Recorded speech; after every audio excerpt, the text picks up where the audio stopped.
بسم اللہ الرحمن الرحیم. یا اللہ ہو، یا حافظ ہو، یا حفیظ ہو، یا رقیب. یہ چار جملے اللہ کے چار نام ہیں. یا اللہ ہو، یا حافظ ہو، یا حفیظ ہو، یا رقیب. ان چار جملوں کو اگر آپ اپنے لیے چاہتے ہیں کہ آپ محفوظ رہیں، کوئی نقصان آپ کا نہ ہو، کوئی نگاہ بد آپ پہ نہ لگے، کوئی جادو کا اثر آپ پہ نہ ہو، تو اسے لکھ کر اپنے ساتھ رکھیے. یہ حرز ختیجہ طاہرہ ہے. اپنی زبان پہ مسلسل رکھیے. ختیجہ طاہرہ یہ اتنا پڑھتی تھیں کہ خدا نے اس کی برکت سے انہیں ایسا نوازا کہ دنیا کی دولت قدموں میں رکھی اور اپنے حبیب کی دولت دل میں رکھی. قسم بخدا ختیجہ کے دل میں دولت کی محبت نہ تھی اور رسول خدا کی محبت دل کے باہر نہ تھی.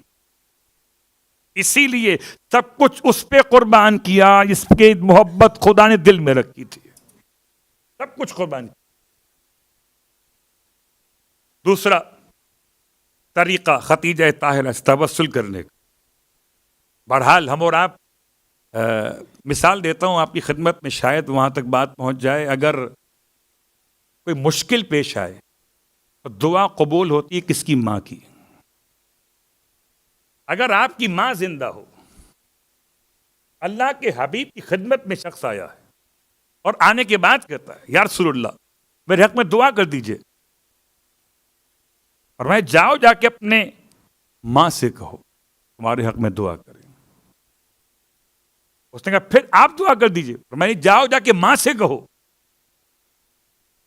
کہتا ہے پھر تیسری مرتبہ یا رسول اللہ آپ دعا کر دیجئے، اور میں جاؤ جا کے اپنی ماں سے کہو. کہتا ہے ماں کا انتقال ہو گیا.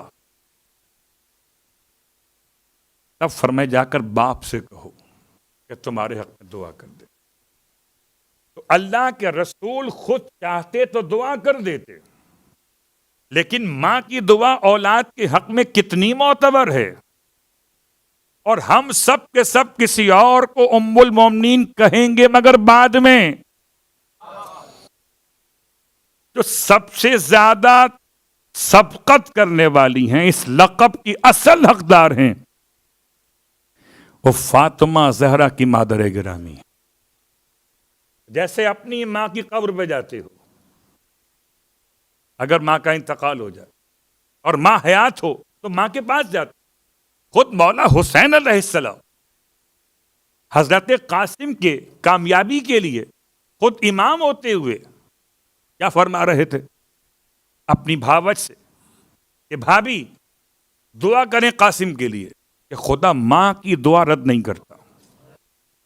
تو اگر کوئی ختیجہ طاہرہ سے توسل کرے، ایک صاحب کی بڑی پریشانی تھی، دعا مانگی، توسل کیا اور توسل کیا اور یہ گویا کہ منت مان لی کہ خدا مجھے اگر صاحب اولاد کرے، بیٹی ہوگی تو نام رکھوں گا ختیجہ.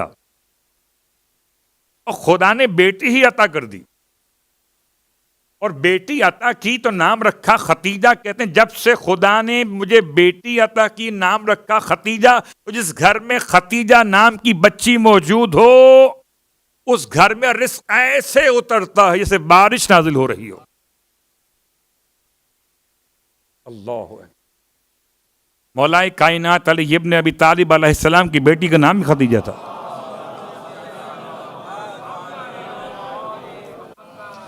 جو مسجد کوفہ کے باہر باب صوبان کے سامنے ایک چھوٹا سا روزہ ہے، بھی ختیجہ کا ہے مگر بنت امیر المومنین. تو مولا کائنات نے بھی اپنی بیٹی کا نام رکھا ختیجہ. اللہ اکبر. تو اگر گھر میں نام ختیجہ کا ہوگا تو برکتیں خدا کی طرف سے ایسے آئیں گی کہ انسان کا گھر خدا کی برکتوں سے مالا مال ہو جائے گا. یقین تو رکھیے. یہاں تو ایسے ملتے ہیں جوان، یہ نام تو بہت پرانا ہے، کوئی یونیک نام لائیے. تو میں سوچتا ہوں کہ یونیک کہاں سے لاؤں؟ خدا بھی پرانا ہے، قدیم ہے نا، پیغمبر بھی پرانے، 1400 سال گزر گئے. ارے آپ کے تو امام زمانہ بھی پرانے ہیں، 1180 برس سے زیادہ ہونے کو آ رہے ہیں. کہاں نئی بات کر رہے ہیں؟ اللہ اکبر. اب ایسے ایسے نام رکھتے ہیں قبلہ. تو اگر نام کا توسل کریں تو خود نام کا توسل بھی کافی ہے. خدیجہ طاہرہ